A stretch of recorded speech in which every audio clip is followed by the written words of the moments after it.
Hello student, कक्षा 10th के विद्यार्थी। आज मैं आप लोगों के साथ जो 5वीं यूनिट 5 नंबर की लगी हुई थी उसमें नेचुरल रिसोर्सेज में मैं आपको इकोसिस्टम का सेकंड टॉपिक आज पढ़ाऊंगी। आइए देखते हैं पारिस्थितिक तंत्र इकोसिस्टम होता क्या है। एक ही वातावरण में रहने वाले जीव एक दूसरे को प्रभावित करते हैं तथा स्वयं भी प्रभावित होते हैं। इन्वायरमेंट में जो जीव जंतु रहते हैं वो इन्वायरमेंट से प्रभावित होते हैं और स्वयं भी प्रभावित होते रहते हैं एक दूसरे से। जीवों और पर्यावरण के मध्य होने वाले पारस्परिक संबंधों से बने तंत्र को ही पारितंत्र या पारिस्थितिक तंत्र कहते हैं। इकोसिस्टम अर्थात पारिस्थितिक तंत्र शब्द का सर्वप्रथम प्रयोग एजी टेंसले 1935 ने किया था। तो ये एक नंबर का प्रश्न आपका बन सकता है मल्टीपल चॉइस का, जिसमें आपको ये सर्कल फिल करने के लिए आता है। एजी टेंसले कौन थे या पारिस्थितिक तंत्र जो है उसका नामकरण किसने किया था? तो एजी टेंसले जो वैज्ञानिक थे उन्होंने किया था। कितने सन में किया था? 1935 में किया था। तो ये प्रश्न आपको याद रखना है। और अति लघुत्तम प्रश्न में जीव पर्यावरण के मध्य होने वाले जो पारस्परिक संबंधों से बना तंत्र होता है उसको हम इकोसिस्टम कहते हैं। ये परिभाषा भी आपको यहाँ से याद रखनी है। टाइप्स ऑफ इकोसिस्टम, इसे निम्न प्रकार से बांटा जा सकता है। पारितंत्र दो प्रकार का होता है, प्राकृतिक पारिस्थितिक तंत्र या नेचुरल इकोसिस्टम, कृत्रिम या मानव निर्मित पारिस्थितिक तंत्र, आर्टिफिशियल या मैन मेड इकोसिस्टम। तो प्राकृतिक पारिस्थितिक तंत्र हमें प्रकृति के द्वारा बना हुआ मिलता है, जिसको हम दो भागों में डिवाइड कर सकते हैं, जलीय पारिस्थितिक तंत्र और स्थलीय पारिस्थितिक तंत्र। जलीय एक्वाटिक इकोसिस्टम, स्थलीय टेरेस्ट्रियल इकोसिस्टम। जलीय पारिस्थितिक तंत्र भी आपका दो प्रकार का होगा, जैसे स्वच्छ जलीय पारिस्थितिक तंत्र और समुद्री जलीय पारिस्थितिक तंत्र। और स्थलीय पारिस्थितिक तंत्र आपका तीन प्रकार का होगा, घास के मैदान का पारिस्थितिक तंत्र, मरुस्थल का पारिस्थितिक तंत्र और वन का पारितंत्र जो स्थल या जमीन पर होगा। अब स्वच्छ जलीय पारिस्थितिक तंत्र में एग्जाम्पल देखेंगे, तालाब, नदी, झील आदि स्वच्छ जल या फ्रेश वाटर इकोसिस्टम कहलाते हैं। और समुद्र जलीय पारिस्थितिक तंत्र में समुद्र तटीय भाग जो किनारे के भाग होंगे और ज्वारीय भाग ए। तो समुद्र में दो तरीके के पारितंत्र या जलीय पारिस्थितिक तंत्र हो सकते हैं। तो इस तरीके से जो प्रकृति द्वारा बनाया हुआ पारिस्थितिक तंत्र है उसको नेचुरल इकोसिस्टम कहते हैं।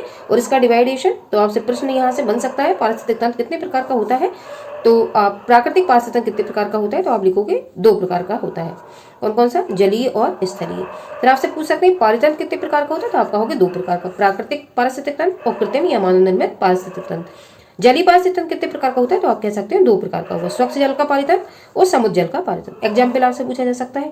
अब कृत्रिम या मानव निर्मित पारिस्थितिक तंत्र में क्या आ सकता है, आपके सर्कल फिल करने के जो MCQ बनते हैं आपके 20 नंबर के उसमें, तो धान, गेहूं आदि का खेत और जल जीवशाला, इसी को हम कहते हैं एक्वेरियम। Aquarium okay. तो यहाँ से प्रश्न मानव निर्मित में से भी पूछा जा सकता है कि धान का खेत, गेहूं का खेत कैसा पारिस्थितिक तंत्र है, नेचुरल इकोसिस्टम है या आर्टिफिशियल इकोसिस्टम है। तो धान और गेहूं के खेत ये मनुष्य ने स्वयं बनाए हुए हैं, ये मानव निर्मित है। और जल जीवशाला जो मछली पालन का पॉन्ड होता है उसको हम जल जीवशाला कहते हैं, या इसी को एक्वेरियम जो घर में सजावट के लिए लोग अपने ड्राइंग रूम में उसको स्टेबल करते हैं। आप राइटिंग देखें किस तरीके से करनी, नेचुरल इकोसिस्टम या प्राकृतिक पारिस्थितिक तंत्र। इस प्रकार के पारिस्थितिक तंत्र का निर्माण स्वयं प्रकृति के द्वारा किया जाता है। प्राकृतिक पारिस्थितिक तंत्र दो प्रकार का हो सकता है, जैसा कि मैंने आपको अभी डायग्राम से समझाया। जलीय पारिस्थितिक तंत्र, इसमें जल में पाए जाने वाले पारितंत्रों को शामिल किया गया है।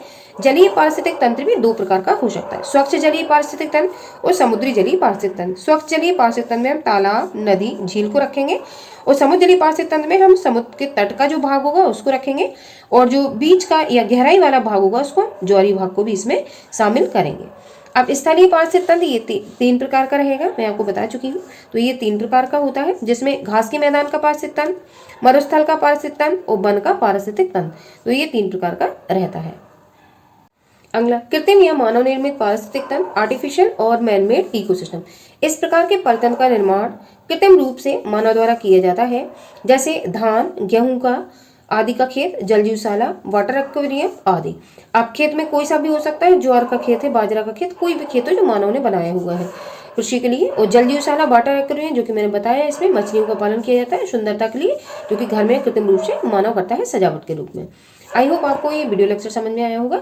इसका अगला जो तीसरा क्वेश्चन होगा, इकोसिस्टम की संरचना, स्ट्रक्चर ऑफ इकोसिस्टम, उस पर मैं आपसे विस्तार से चर्चा करूंगी, जिसमें इकोसिस्टम की संरचना में जो घटक होते हैं या कंपोनेंट वो दो प्रकार के होते हैं, वाइटो component and A वाइटो component. वाइटो component के अंतर्गत हम जीवित या सजीव वातावरण रखते हैं और ए वाइटो कंपोनेंट के अंतर्गत हम निर्जीव वातावरण रखते हैं। इस पर मैं विस्तार से अगले अगली वीडियो में आपके साथ चर्चा करूंगी, जो कि अगला आपका लॉन्ग क्वेश्चन होगा।